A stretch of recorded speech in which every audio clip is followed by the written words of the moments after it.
steps up the aisle to get a better look, and then it burst into flames across the floor, the seats, and up the wall to the ceiling. When it burst into flames, people were screaming, "Fire, fire, terrorists, water, water, water, we need water, somebody get water." Flight attendants were screaming. The pilot comes on the intercom and says emergency landing and starts speeding up.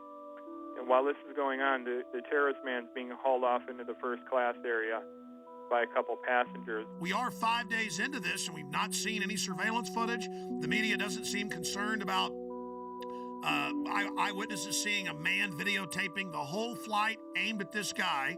When we first took off, I noticed about 10 seats ahead of us to the left-hand side, he had a camcorder, and I didn't think much of it. I thought maybe this was his first flight and was just excited. And then when the actual incident occurred, I looked up, and he was the only one standing and filming the entire thing. That's obvious, an accomplice or a handler or something. We've got this other guy getting him through security. I mean, any other comments? When we were being detained in Detroit, we were held in an area of a baggage claim area. All the passengers from our flight, there was nobody except for some law enforcement personnel. After we had been there for about an hour, all the time with our carry-on bags, 3 bomb-sniffing dogs were brought in. One of them sat down by the bag that was brought in by the man in orange. He had on orange. He appeared to be of Indian or Pakistani or some similar descent, maybe around age 30. He was walked back to a room, not in handcuffs. He went in the door. He was in there approximately an hour. When he came out, he was handcuffed, taken away. An FBI officer came up to the group of the rest of us passengers and said the following, which is not exact, but close. "You're being moved to another area. It's not safe here. I'm sure all of you saw what just happened and can figure out why you're being moved." We were taken to a customs area, and they brought bomb dogs in, checked all the luggage with that. Another person was taken aside and handcuffed and brought out, and we were moved into another room for safety reasons, they told us. My story on this has been the same all along, and the FBI now has 5 versions of their story, which I clearly lay out with a time period and with each version, and they're not credible. There is absolutely no excuse for the reason why. Number one, we were left on the plane for 20 minutes, not knowing if there was another bomb there.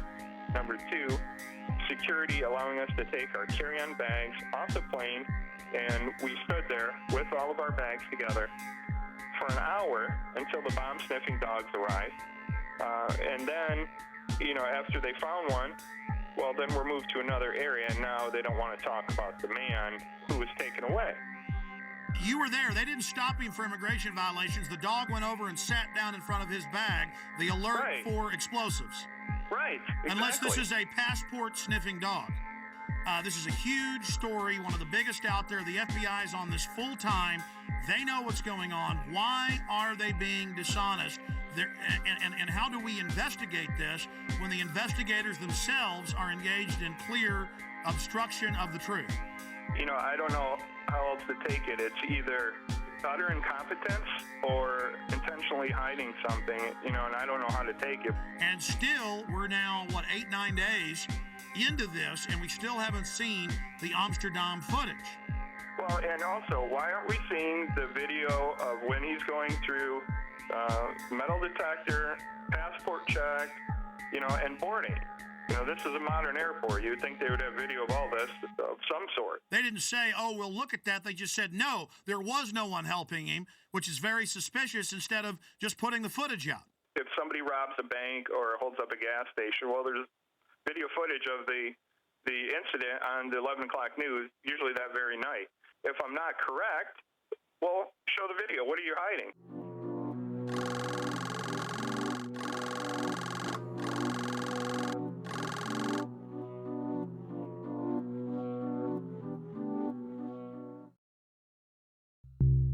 Well, now, Sunday it came out, 5 days ago, 6 days ago, Authorities were watching different Nigerian on Christmas Day flights, CNN. What a way to take a huge issue and just kind of put it out there like it's milquetoast. Okay, there was somebody else. Yeah, they did arrest him, but we're not going to talk about it. Kurt, there's a definite cover-up, and you've been vindicated in triplicate. Not only that, but I don't know if you caught the ABC News article that came out over the weekend. There were a couple sentences snuck in the bottom of this article about female suicide bombers. I don't know if you caught this. No, tell us. I'll read it to you word for word. Federal agents also tell ABC News they're attempting to identify a man who passengers said helped Abdul Muttalab change planes for Detroit when he landed in Amsterdam from Lagos, Nigeria. Authorities had initially discounted the passenger accounts, but the agents say there is a growing belief the man may have played a role to make sure Abdul Muttalab did not get cold feet. Oh my God, you've been vindicated by them on that. But obviously they think the trail's cold now. They have all the surveillance footage. They were involved in a cover-up. Kurt, this is huge.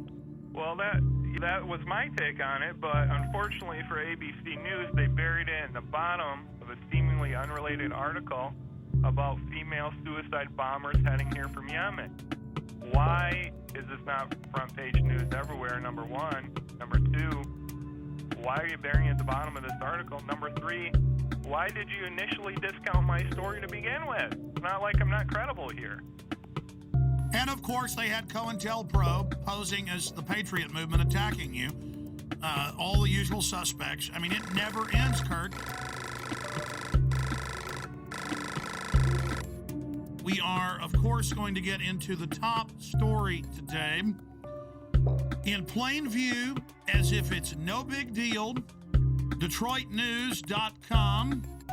Okay, it was a U.S. government agent that was the smart-dressed man that led Umar Farouk al-Matab, or the underwear bomber, on to the aircraft in Amsterdam.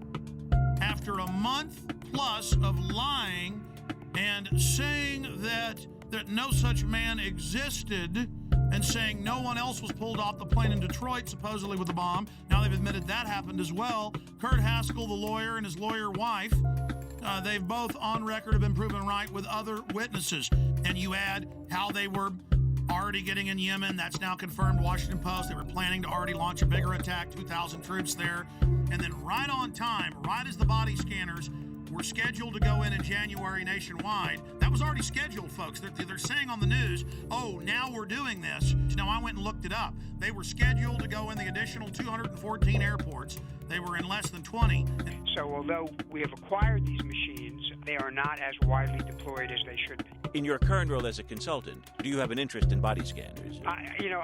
We consult with all kinds of firms, including firms that do manufacture body scanners. You do have some interest in more sales of body scanners. As well as a lot of other security measures. But I would point out that I've talked about this for probably the last 3 years. Read what the scanners do to your body.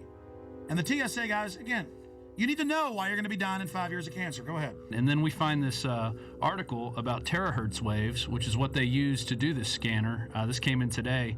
And according to one of their studies, I'm just going to read this real quick. Terahertz waves are in the electromagnetic spectrum between microwaves and infrared. And they pass through non-conductive materials such as clothes, paper, wood, and brick.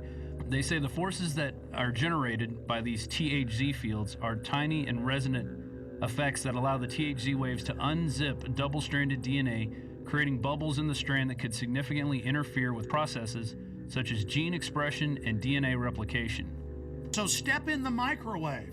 And of course, the fools don't know that the reports you've pulled up and I've looked at, these things are leaking. But the TSA guys are going to love dying of cancer. Oh, yeah. This is fun. Surrounding it. They're all around it. The thing's right there. Well, see, that's kind of the good thing, though. See, evil always gets judged. These guys make excuses. They're going to make excuses about scanning naked children, scanning naked women and men. They're going to make excuses about how it doesn't hurt you. They're the ones that are going to die first. Oh, yeah. 8 hours a day standing around it. And I'm sad for them, but this is what they want. This is what they get. This is a test of the emergency alert system.